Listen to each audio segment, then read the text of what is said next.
a funny heating story. I went to a house that was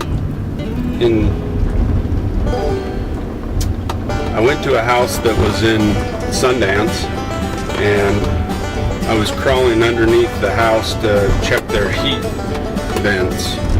They're having some problems with not getting enough heat into their house. And as I was crawling under there, I came face to face with a raccoon that was actually the cause of the problem, but was actually eating through their heat vents. So all their heat was going underneath the house instead of out the vents. But as I wrestled with the raccoon and got him out of there, it was quite the experience, because I'd never been that close to a raccoon before, and they're not that friendly.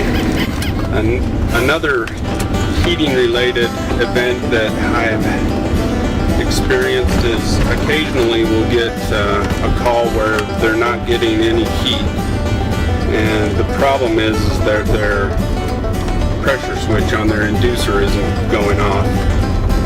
As we pulled the inducer apart, we found that there had been a snake that had crawled down into the inducer and plugged the inducer up. So that was another experience that I've had that was kind of interesting but kind of frightening at the same time. So